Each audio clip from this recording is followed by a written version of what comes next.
자, 두 번째, 보험회사 겸용 업무 봅니다.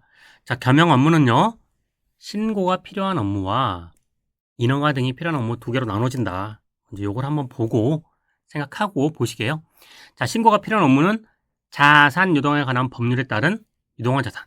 우리 시험에서 보험업법에서는 그나마 다행인 게 앞에 법률에 의한하고 뒤를 속이진 않더라고요. 아, 진짜 그러면 이제 보험법이 극악이죠. 난이도 극악이죠. 자, 자산 유동화 관한 법률, 주택 저당 채권 유동화 회사법에 따른 관리 업무인데요. 삭제되었어요. 요거 꼭 기억하고요. 한국주택금융공사법에 따른 유동화 자산 업무, 전자금융거래법에 따른 자금 이체 업무. 그런데요. 중개 시스템은 제외한다. 우리 지금 필요한 업무, 신고해야 되는 업무, 인허가가 필요한 업무인데 제외가 나왔어요. 무조건 중요하죠. 신용정보에 관한 본인 신용보험 관리업. 자, 저는 요걸 한번 이렇게 외워보자. 경영. 겸용은 자주 한 번씩 전체 신용을 보고 중개는 제외한다. 자주 한 번씩 전체 신용을 보고 중개는 제외한다. 그런데요, 우리 삭제된 게 하나 있었죠. 사장님, 술은 안 돼요. 5개. 삭제되는 업무, 술은 안 돼요. 사장님, 술은 안 돼요. 이거 첫 번째. 두 번째, 중개는 제외한다. 그리고요, 자주 한 번씩 전체 신용을 보고 중개는 제외한다. 요걸 외우신 다음에, 우리 인허가, 저는, 90점 이상 맞으실 거면, 인허가도 외우셔야 되는데요. 외우지 않으면 헷갈리잖아요. 집합투자, 투자자문, 투자 이름 나오는데 이걸 어떻게 다 하겠어요.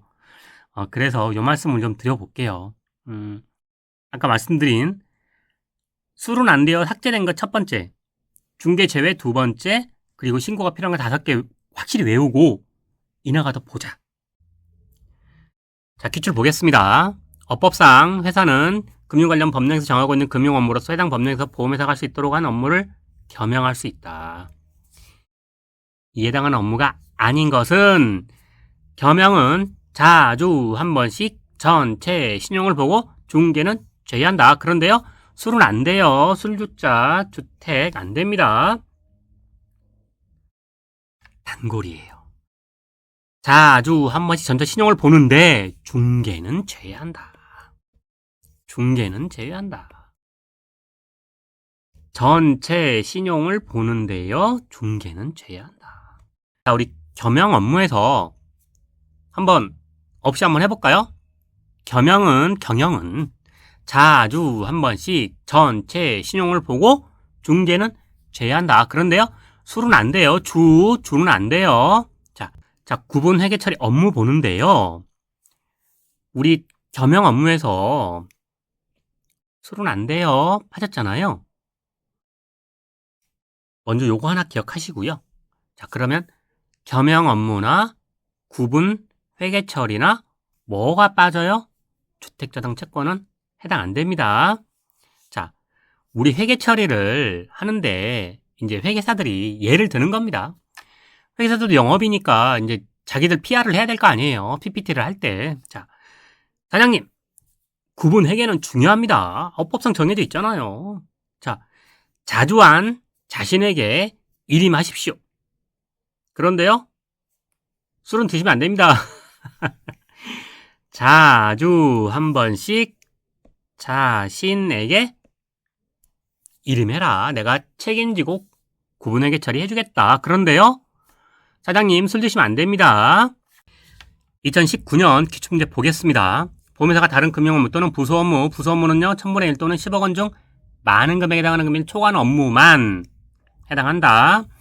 자산부채의 수익비용은 보험업과 구분하여 회계처리를 해야 되는데 그 대상을 모두 고른 것은 우리 회계사님들이 사장님한테 PR할 때 같이 한번 해보게요. 사장님, 구분회계는 자주한 자신에게 일임하세요. 술은 안 됩니다. 자주 한 자신에게 일임하세요. 자, 다음은 실손의료보험계약의 서류 전송 보는데요. 실손보험은 이제 뭐 여러 가지 논란들이 있지만 소액인 경우에 정말 귀찮아서 보험금 청구를 안 한다. 이런 이제 그 관계 단체 문제 제기가 많아서 여러 가지 난제들을 개인정보 보호니 여러 가지 난제들을 뚫고 간소화가 됐어요. 또 하나의 제 수험사의 자랑 소제목을 보겠습니다. 실손의료보험계약의 보험금 청구를 위한 서류 전송에는요, 보험 계약자 측이 요청을 하는 거예요. 실손의료보험계약의 계약자, 피보험자, 보험금을 취득할 자, 이해관계자들 다 나오죠. 대리인, 보험금을 청구하기 위하여 요항기관으로 하여금 진료비계산서, 영수증, 진료비, 세부 산정 내역 등 필요한 서류들이죠. 청구에 필요한 서류로서 누가 정해요? 내가위 금융위가 정하는 고시하는 필요한 서류들을 체결한 보험회사에 전자적 형태로 전송하여 줄 것을 누가 요청해요? 계약자가.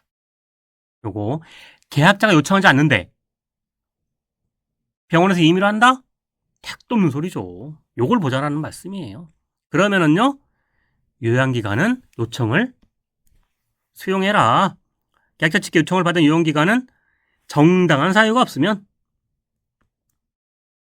우리 이런 거 가로 하나 딱 쳐놓고 왜 청약을 거절할 사유가 없는 한 보험계약법에서 그거 나오잖아요. 청약을 거절할 사유가 없는 한 수용해야 되겠죠. 보험금 지급해야 되겠죠. 자, 그 요청에 따라야 한다. 계약자가 전송을 요구하고 그러면 그 해당 기관은요, 병원은, 의료기관은 요청을 수용해라. 그리고 세부사항은 대통령으로 정해라. 다음은요, 전산 시스템 구축 운영에 관한 문제인데요. 보험회사는 실손의료보험계약의 보험금 청구를 위한 서류 전송 다른 업무를 수행하기 위해 필요한 전산 시스템을 구축 운영해야 된다. 너무나 당연한 건데 이런 게 시험에 나올 수 있죠. 자, 전송 대행 기간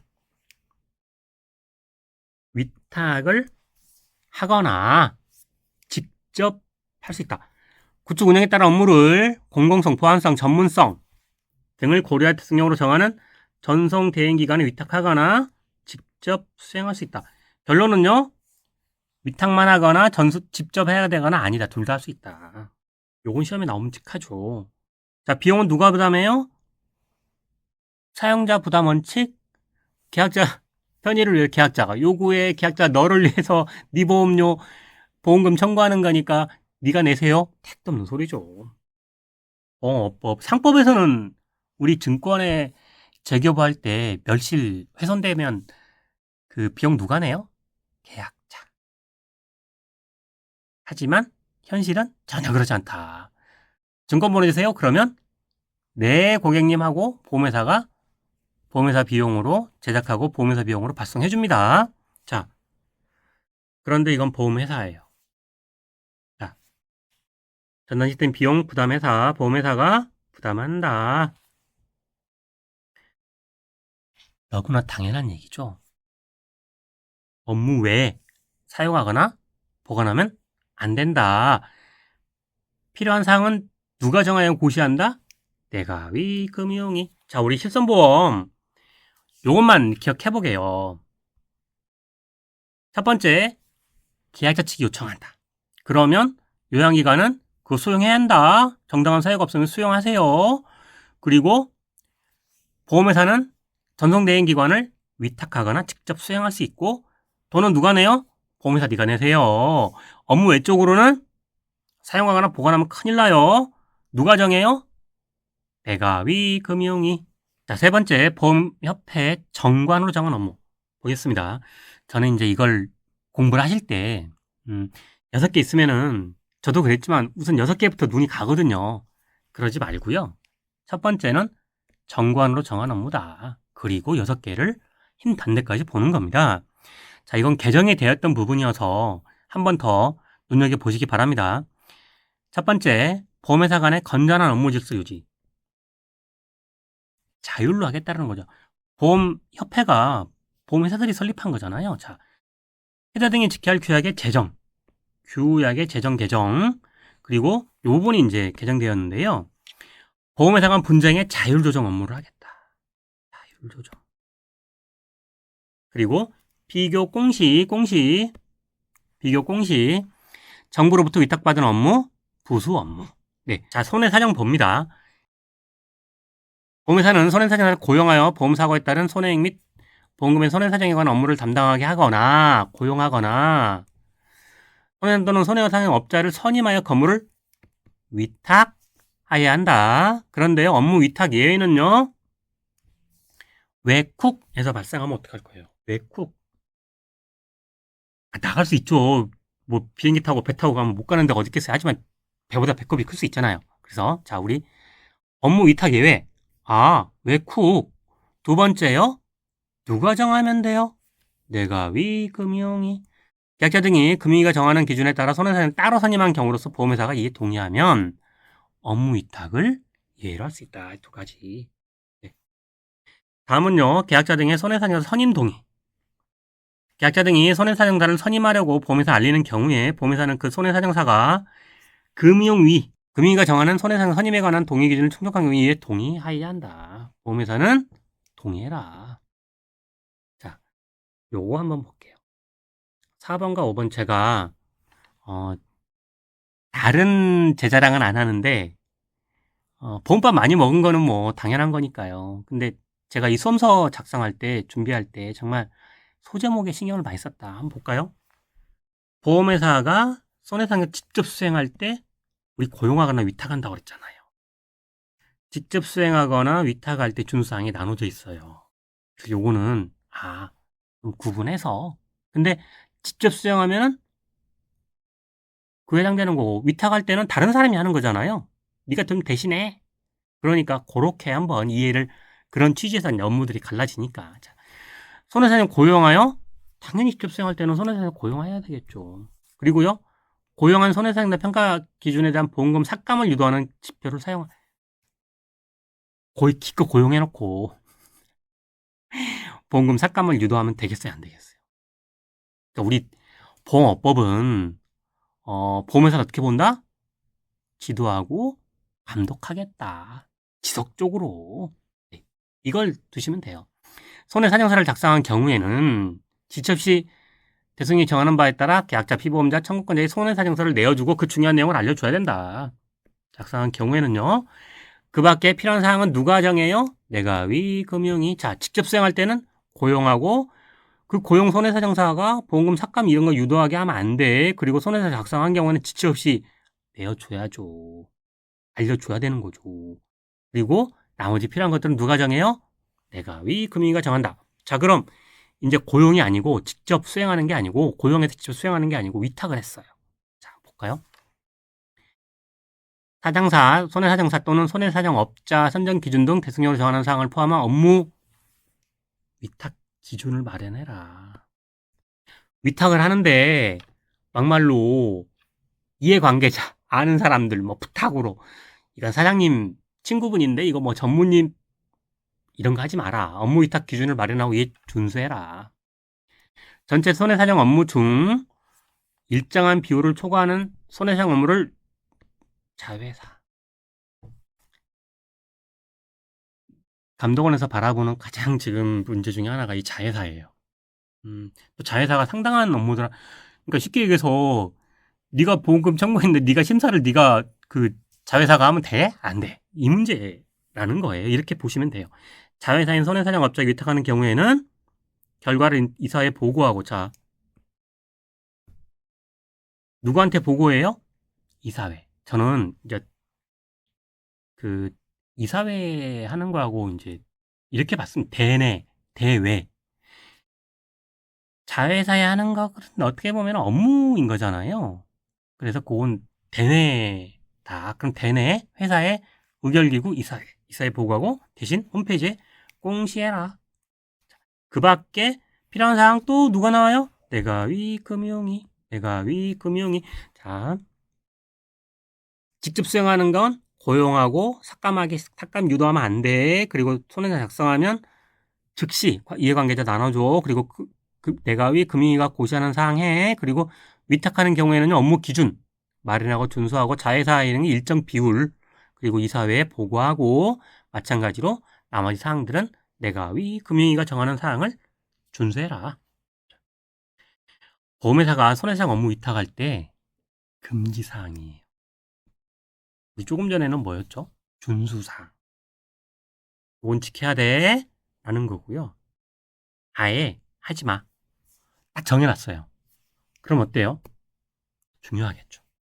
우리 그런데 보험업법은 기본적으로 뭐 건전한 육성, 윤리 문제다 생각을 하시면 조금 한결 부담이 덜죠. 자, 손해사용 위탁계약서를 교부하지 않아.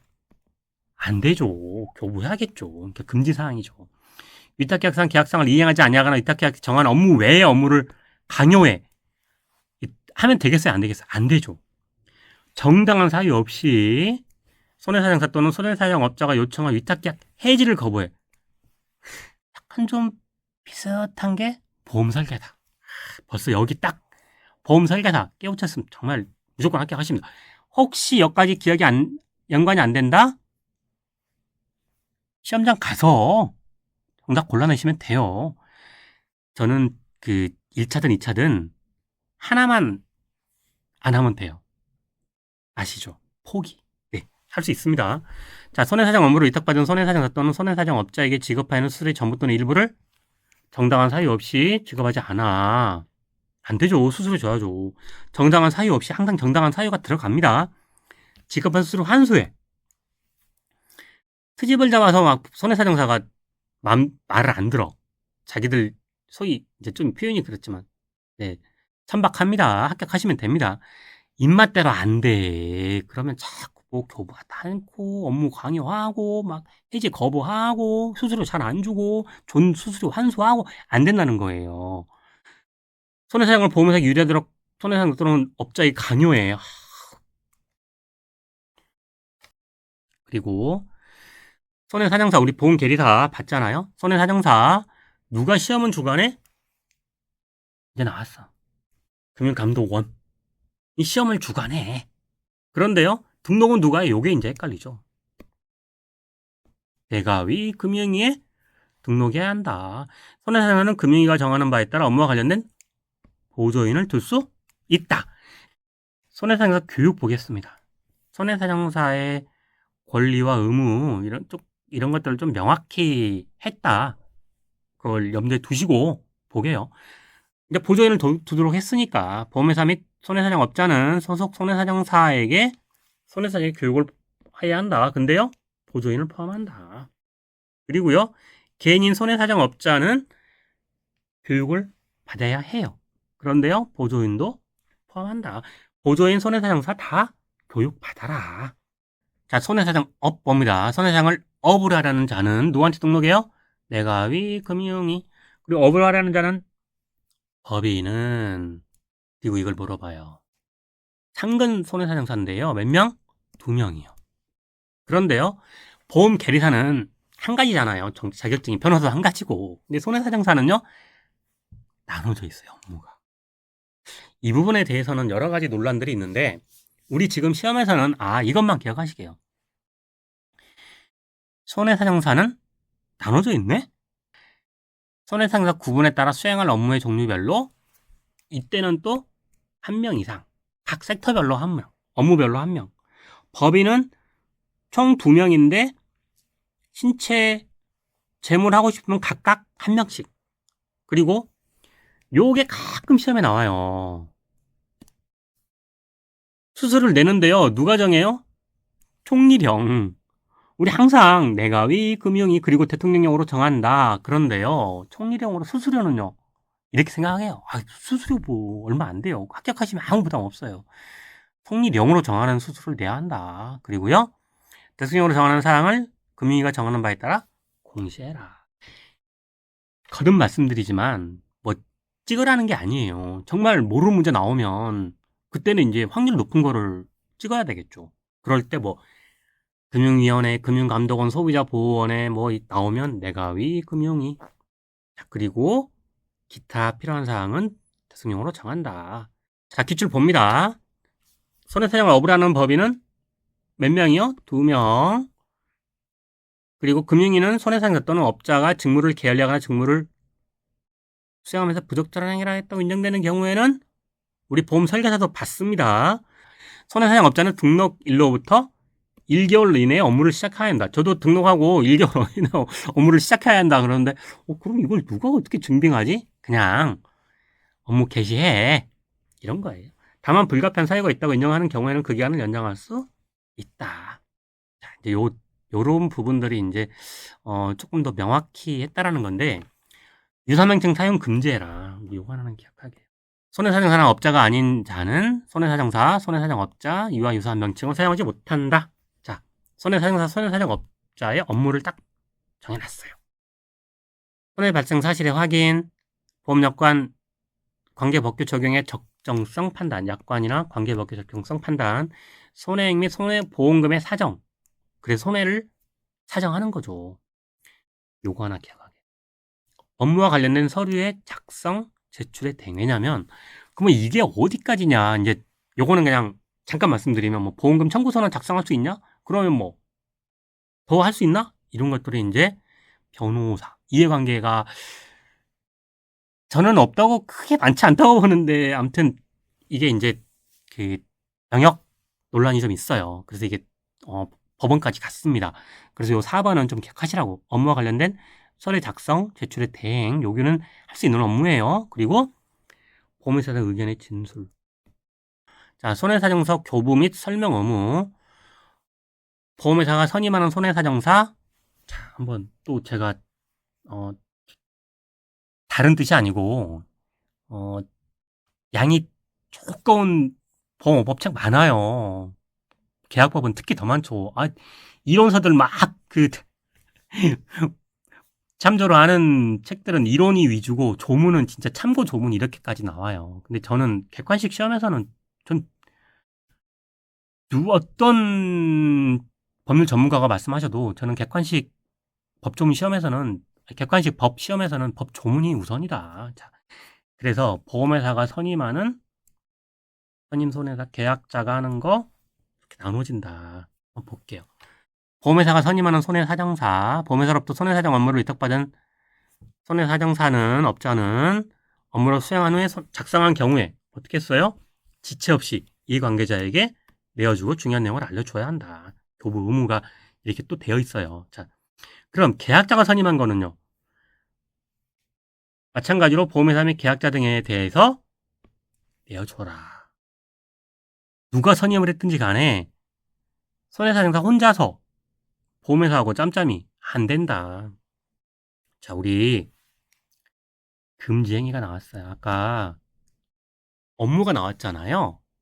약관, 법규, 적정성, 그리고 제가 그 의견, 진술 이런 거 서류 작성 대행 보면서 합의 안 된다. 그걸 왜 했냐면 그 부분이 바로 그 이제 변호사와 그 영역 때문에 법원까지 갔어요. 자, 한번 그거 먼저 보고 갈까요? 보험금 지급을 요건으로 합의서를 작성하거나 합의를 요구하는 행위 안 된다. 절대 안 된다. 요거 하나 기억하시게. 자, 1번부터 보겠습니다. 고의로 진실을 숨기거나 거짓으로 손해사정을 하는 행위? 윤리 문제라고 보시면 돼요. 안 되죠. 보험회사 또는 계약자 등의 어느 일방이 유리하도록 안 되죠. 업무상 알게 된 거 개인정보 누설 안 되죠. 타인으로 하여금 자기 명의 간판 빌려주는 거죠. 그러니까 지금 1, 2, 3, 4 있는데 윤리적으로 안 되는 거죠. 정당한 사유 없이 손해사정 업무를 지연하거나 충분한 조사 안 되죠. 그리고 제출받은 서류에 중복되는 서류를 막 혹은 왜 불필요한 것들 막 요구해. 그래서 궁극적으로는 뭐야? 지연을 하는 거. 1번부터 6번까지는 윤리 문제다. 안 되죠. 그런데 7번은요. 보험금 지급을 요건으로 합의서를 작성하거나 합의를 요구하는 행위. 자, 이거 한번 볼게요. 4번과 특히 5번.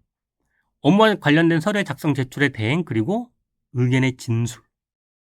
굉장히 영역을 어떻게 볼 거냐에 따라서 나눠집니다. 우리는 지금 합격하신 후에 이제 보험 계리도 여러 그런 부분들이 있고요. 손해사정도 지금 영역 논란이 좀 있어요. 그러니까 그건 합격하신 후에 천천히 찾으시면서 하시면 되고 지금은 요 부분까지만. 자, 다음은 손해사정의 표시 광고. 아까 유사명칭 사용 금지 있었잖아요. 이번에는 이제 표시 광고예요. 아닌 자가 유사명칭 사용하면 안 돼. 그런데 이번에는요, 아닌 자가 오인될 우려가 있는 표시 광고하면 안 된다. 그리고 업자는요, 손해상사는 또 업자는 어떻게 하라고? 과대 허위 광고.